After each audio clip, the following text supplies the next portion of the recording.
Salam semua. Setelah berbagai ramalan mengenai siapa yang akan mengisi kursi penting ahli kabinet kerajaan baru Tan Sri Muhyiddin, akhirnya terjawab semalam. Hanya seminggu selepas mengangkat sumpah sebagai Perdana Menteri ke-8. Berapa besar kabinet beliau? Siapa yang dipilih? Berapa nisbah wakil yang dipilih dari setiap parti gabungan Perikatan Nasional? Berapa ramai wanita? Berapa orang daripada Sabah dan Sarawak? Siapa pula pemimpin besar yang tidak tersenarai? Jom, mari bersama saya kita berbicara tentang semua ini. Daripada laporan yang ada, gabungan Parti Perikatan Nasional dikatakan mempunyai sokongan majoriti 114 ahli parlimen yang terdiri daripada Bersatu 36, UMNO 39, PAS 18, DPS 15, MCA 2, MIC 1, PBS 1 dan PBRS 1. Kabinet Muhyiddin memiliki 32 portfolio dan beliau telah melantik 38 timbalan menteri, jauh lebih besar berbanding dengan Kabinet Mahathir yang hanya 27 menteri dan 26 timbalan menteri. Keseluruhannya, Bersatu kini mempunyai 11 kursi menteri, manakala UMNO 9, 4 DPS, PAS 3, MCA 1, MIT 1 dan PBS 1. Bagi timbalan menteri, Bersatu akan mempunyai 14 orang, diikuti oleh UMNO dengan 9, PAS dan GPS pada masing-masing 5, MCA 3, PBRS 1 dan STAR 1.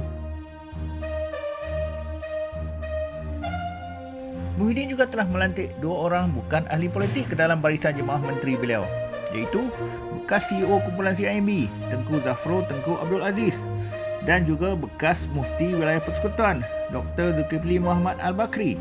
Mereka ini akan dilantik sebagai senator.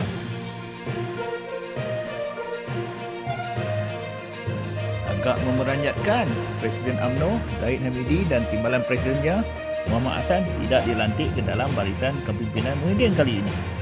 Begitu juga dua lagi naib Presiden UMNO, iaitu Khalid Nordin dan Mahathir Khalid, tidak tersenarai di dalam Kabinet PR8. Presiden PAS, Dr. Hadi Awang, juga tidak terpilih, tetapi timbalannya Tuan Ibrahim Tuan Man dilantik sebagai Menteri Alam Sekitar.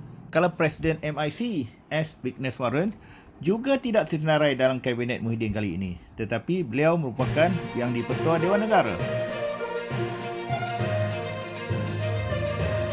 Bersatu menguasai sebahagian besar jawatan Menteri Kabinet dan timbalan menteri. Keseluruhannya, ia mempunyai 11 menteri dan 14 orang timbalan menteri. Kementerian yang dipegang oleh Bersatu adalah Muhyiddin sebagai Perdana Menteri, Kementerian Pendidikan, Kementerian Dalam Negeri, 2 menteri di Jabatan Perdana Menteri, Kementerian Wanita, Keluarga dan Masyarakat, dan Kementerian Luar Bandar.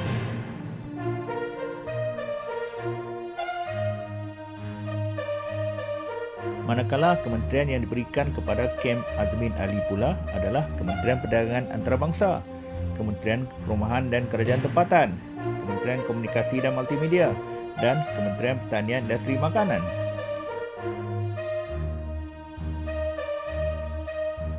UMNO, walaupun memiliki 39 kursi dalam gabungan, hanya menguasai 28% jawatan kabinet dengan diberikan 9 kursi menteri dan 9 timbalan menteri.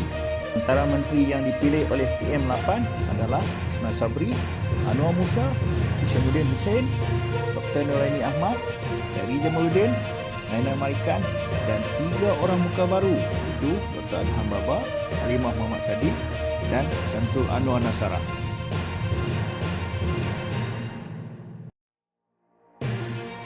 Manakala parti PAS yang mempunyai 18 kursi parlimen diberikan 3 jawatan menteri dan 5 jawatan timbalan menteri. Antara yang dipilih adalah Tuan Ibrahim Tuan Man, Taqiyuddin Hassan, Khairuddin Aman Radali dan YB Ahmad Amzad Hashim.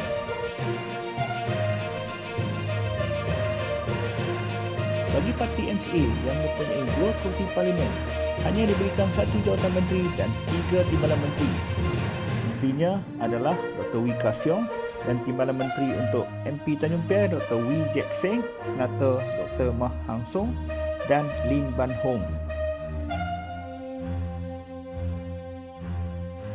Manakala parti MIC hanya 1 kursi menteri diberikan kepada timbalan presidennya, iaitu YB Saravanan Murugan.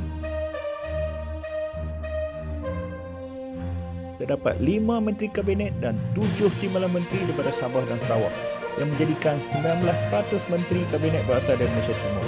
Walaupun kira-kira 20% MP yang menyokong Muhyiddin dari sini.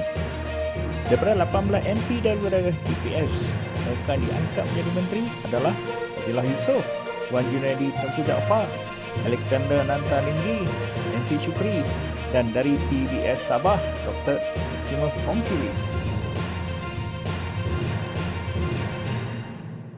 Terdapat 5 Menteri Kabinet Wanita dan 4 Timbalan Menteri yang menjadikan hanya 16% daripada keseluruhan Kabinet PM8. Antara wanita yang diberi tugas besar ini adalah Rina Harun dan Zuraida Kamaluddin daripada Bersatu, Dr.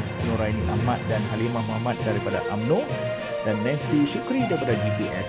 Manakala tugas Timbalan Menteri diberikan kepada Mastura Yazid daripada UMNO, Ermiyati Samsudin daripada Bersatu, Siti Zailah Yusof daripada PAS dan Hanifah Hajar Taib daripada GPS. Okey, semoga Kabinet baru PM8 ini dapat berkhidmat dengan jujur dan memberikan perkhidmatan terbaik untuk semua rakyat. Ingatlah bahawa jawatan itu adalah satu amanah Tuhan. Terima kasih semua yang telah sudi menonton informasi mengenai situasi politik Malaysia terkini. Jangan lupa tekan butang subscriber bagi yang belum.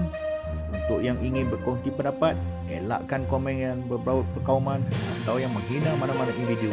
Sekian, wassalam.